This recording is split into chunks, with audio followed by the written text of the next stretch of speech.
Exam की घड़ी आ चुकी है। कब तक सोते रहोगे? कब तक मोबाइल चलाते रहोगे? कब तक सोशल मीडिया स्क्रॉल करते रहोगे? कब तक बहाने बनाते रहोगे? कल पढ़ूंगा, सुबह पढ़ूंगा, शाम पढ़ूंगा, रात को तो पक्का ही पढ़ लूंगा, स्कूल में पढ़ूंगा, कॉलेज में पढ़ूंगा, एग्जाम के लास्ट में तो पक्का ही पढ़ लूंगा ना। अरे भाई क्या बेकी बेकी बातें कर रहा तू? दिमाग सटक गया है क्या? देख अपने दोस्तों को, उन्होंने पूरी जान लगा दी पढ़ाई में। वो सब अपने सपनों के लिए आगे बढ़ भी चुके हैं। तुम अभी तक सोते हुए सपने देख रहे हो। उस दिन तुम्हें बहुत रिग्रेट होगा जब तुम्हारे सारे दोस्त सक्सेस हो जाएंगे, ढेर सारी सक्सेस होगी, ढेर सारा पैसा होगा, हर वो चीज होगी जो हर स्टूडेंट अपनी लाइफ में चाहता है। लेकिन तुम वहीं पर खड़े मिलोगे, तुम्हारे हाथ में मोबाइल होगा, आंखों में नींद होगी और पूरे शरीर पे आलस होगा। इमेजिन करो वो टाइम जब तुम्हारे बच्चे आपसे कहेंगे पापा पापा हम इतने गरीब क्यों हैं? तुम उन्हें क्या जवाब दोगे? कि मैं टाइम पे पढ़ा नहीं, मेरा तो पढ़ाई में मन ही नहीं लगता था, मैं तो 10-10 घंटे सोता था, आलस की बेड़ियों में चकड़ा रहता था, फालतू टाइम वेस्ट करता था, दोस्तों के साथ घूमता था। पर्सनली कह रहा हूँ दोस्त, बड़ी मुश्किल होगी। अभी भी वक्त है, अभी भी टाइम है, वक्त रहता है, अभी भी संभाल लो अपनी पढ़ाई को, अभी भी पढ़ाई को लेकर सीरियस हो जाओ, अभी भी पढ़ना चालू कर दो। ये सक्सेस है ना कम वक्त मेहनती लोगों को ही चुनती है। अगर तुम्हारा पढ़ाई में मन नहीं लगता ना तो याद करो अपने पापा की मेहनत को, याद करो अपनी मम्मी के मीठे सपनों को, याद करो अपने बुरे वक्त को, याद करो अपनी बेबस करीबी को, याद करो उन कॉम्प्रोमाइजेस को जो अपनी लाइफ में कर चुके हो,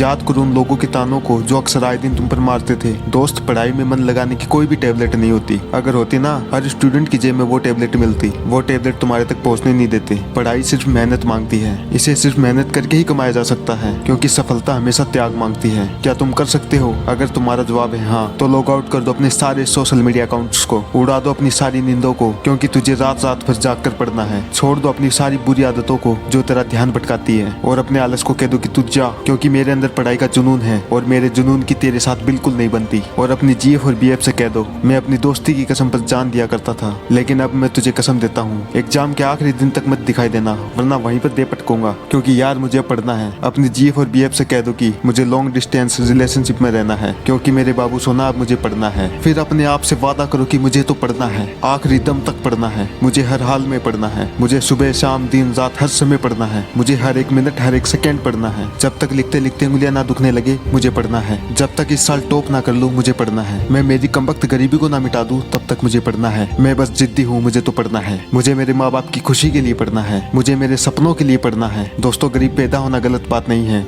लेकिन आप गरीब मत जाओगे ये बहुत बड़ी गलत बात है, क्योंकि मुझे अमीर बनना है इसलिए मुझे पढ़ना है, मुझे मेरे माँ बाप को प्राउड फील कराना है इसलिए मुझे पढ़ना है, मुझे मेरे माँ बाप की आंखों में खुशी के आंसू देखने हैं इसलिए मुझे पढ़ना है, मुझे अपनी औकात दिखानी है इसलिए मुझे पढ़ना है, मुझे मेरे जलने वालों को जवाब देना है इसलिए मुझे पढ़ना है, मुझे मेरे माँ बाप का नाम रोशन करना है इसलिए मुझे पढ़ना है। जब तक सक्सेस घुटने ना टेक दे मुझे पढ़ना है, मुझे बस पढ़ना है, मुझे बस पढ़ना है, मुझे बस पढ़ना है। मैं जिद्दीबाज इस चैनल का क्रिएटर आपके सपने सच होने की कामना करता हूँ। आपको क्यों पढ़ना है आप अपना एक रीजन कमेंट में सबके साथ शेयर कर सकते हैं। मुझे इंतजार रहेगा आपकी कमेंट का।